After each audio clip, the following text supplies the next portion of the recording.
بسم الله الرحمن الرحيم. عبس وتولى أن جاءه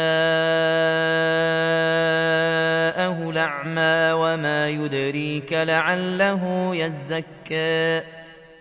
أو يذكر فتنفعه الذكرى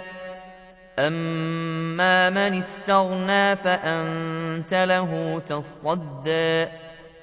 وما عليك ألا يزكى وأما من جاءك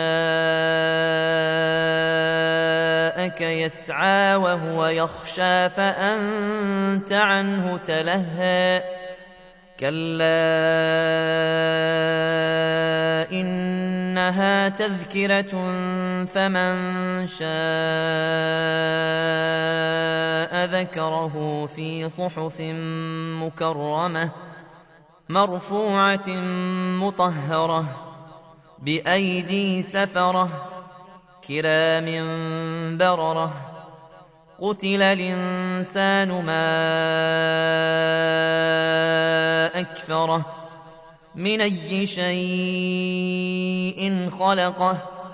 من نطفة خلقه فقدره ثم السبيل يسره ثم أماته فأقبره ثم إذا شاء أنشره كلا لما يقض ما أمره فلينظر الإنسان إلى طعامه إنا صببنا الماء صبا ثم شققنا الأرض شقا فأنبتنا فيها حبا وعنبا وقضبا وزيتونا ونخلا وحدائق غلبا وفاكهة وأبا متاعا لكم ولأنعامكم فإذا جاءت الصاخة يوم يفر المرء من أخيه وأمه وأبيه وصاحبته وبنيه لكل امرئ منهم يومئذ شأن يغنيه وجوه يومئذ مسفرة ضاحكة مستبشرة ووجوه يومئذ عليها غبرة ترهقها قترة أولئك هم الكفرة الفجرة بسم الله الرحمن الرحيم والنازعات غرقا والناشطات نشطا والسابحات سبحا فالسابقات سبقا فالمدبرات أمرا يوم ترجف الراجفة تتبعها الرادفة قلوب يومئذ واجفة أبصارها خاشعة يقولون أئنا لمردودون في الحافرة إذا كنا عظاما نخرة قالوا تلك إذا كرة خاسرة فإنما هي زجرة واحدة فإذا هم بالساهرة هل أتاك حديث موسى إذ ناداه ربه بالوادي المقدس طوى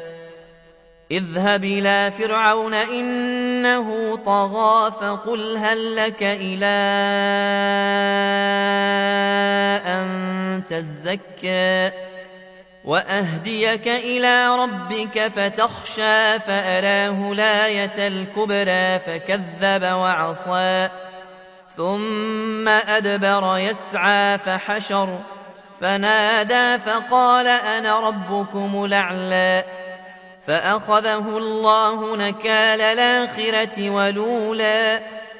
إن إن في ذلك لعبرة لمن يخشى أأنتم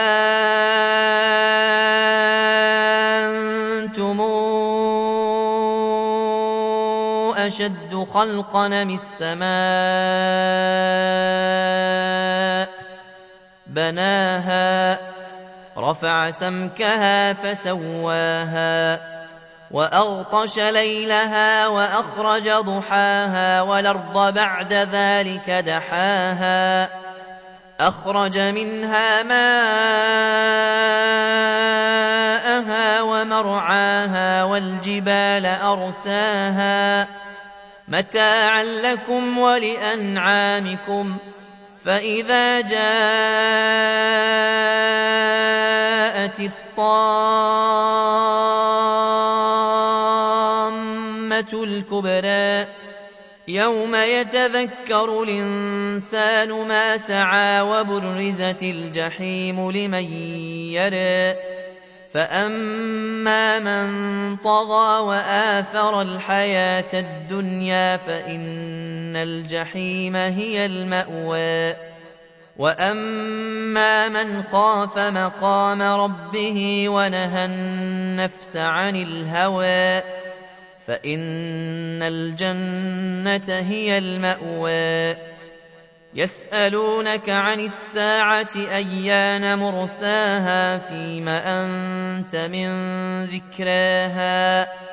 إلى ربك منتهاها إنما